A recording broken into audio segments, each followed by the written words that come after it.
He has been the executive director of the Milwaukee City Election Commission. He's been an investment banker at Robert W. Baird, a big investment firm that's based here in Milwaukee. And now he is with M&I Bank, and he is president of the Community Development Corporation. And I thought we'd begin, Vince, by talking about your role, how you view the mission of the Community Development Corporation. Sure. The M&I CDC was started in 2001. M&I has been around for 165 years. It's one of the oldest banks in the country. And the bank has a great history of serving the community. But one of the things that M&I wanted to do was try and formalize and at least provide some structure to the investments they make in the urban markets they serve.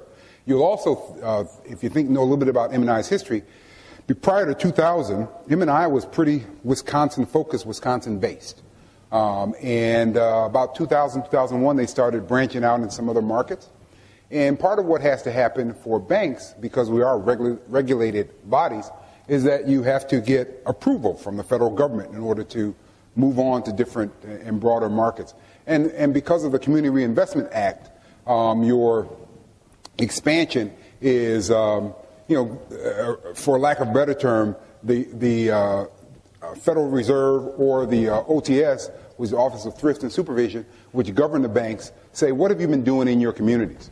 And so for M&I in 2001, as we got a larger presence in Arizona, got a larger presence in Florida. And since that time, we've also entered the Kansas City market, the St. Louis market. We've also entered the Indianapolis market. And the mission, really, quite frankly, is to make investments on behalf of the bank in low and moderate income areas. That's as simple as that. And those investments can be in the form of things like tax credits. They might be in the form of economic development initiatives. But for the most part, what we try and do is we try and make good, sound business decisions.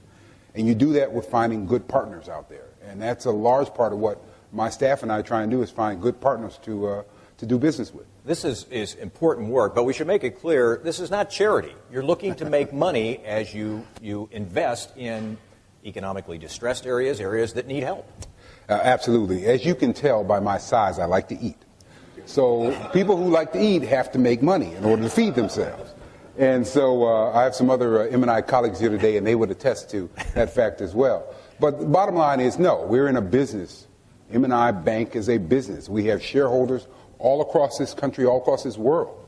And it is a business whereby, at the end of the day, if it cannot sustain itself, a lot of people fail. And so from the CDC perspective, our expectations might be that we're going to not see private equity returns, but we do want substantial returns because we want to be able to reinvest those dollars in other places. For you personally, though, there's more to it than that. You believe in the possibility of change, that with the right investments in a neighborhood or in a community, that you can help transform. Is that correct? Absolutely. I'm one of these guys that really does believe in tomorrow, as they say. And the older I get, the more and more I believe in tomorrow. I have two daughters that are 8 and 11. And my objective in terms of my work experience is to provide an opportunity for them, not to make some of the same mistakes that I made, but also to have a platform in order to do more. And one of the things that's kind of nice about M&I's kind of overall platform in which they serve the public is that the cities that we serve are relatively small cities.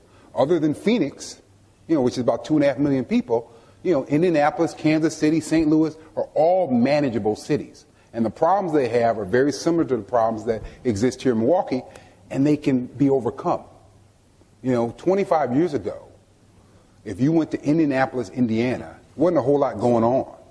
And they have transformed that city into become, quite frankly, the convention center of America. Other than Las Vegas and probably Orlando, Indianapolis probably has more conventioneers than any other place in the country. So it can be done. And, I always use the analogy when people say to me, we can't get this done, it's impossible, blah, blah, blah.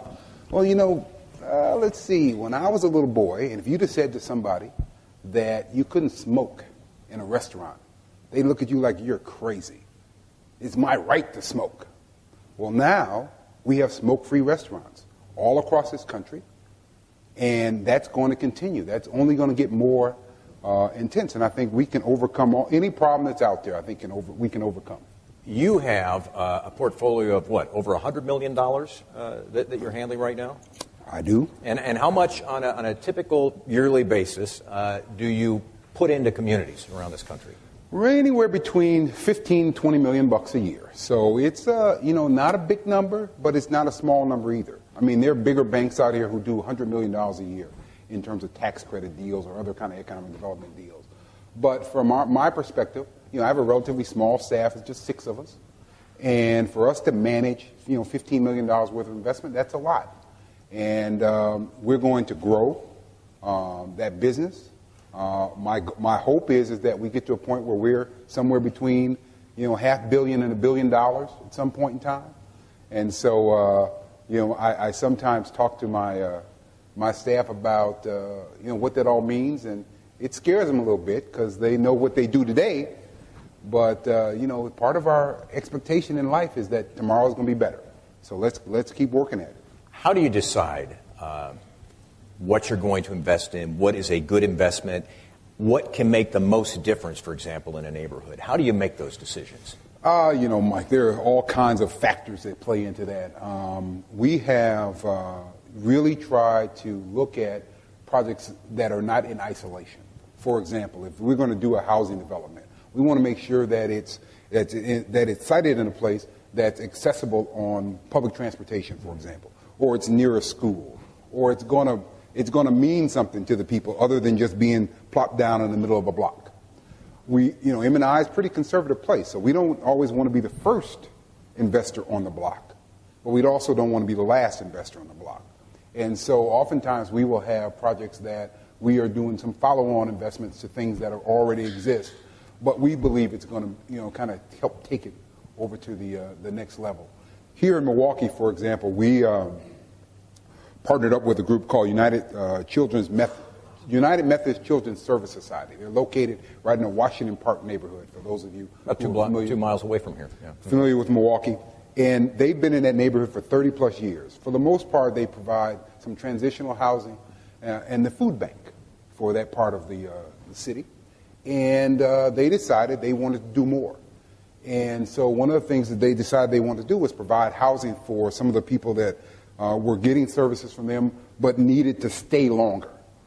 And so we helped them with the initial financing, and they have 6 townhomes that are right there on 39th Street, beautiful properties.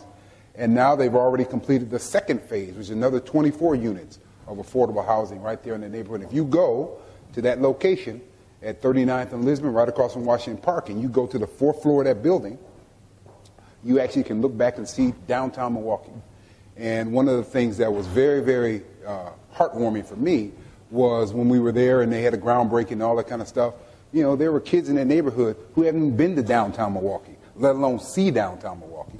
And so to be a part of that feels pretty good. Now, our expectation is that we're going to get a return on our money, again, over a period of time, because the reality is we are in a business.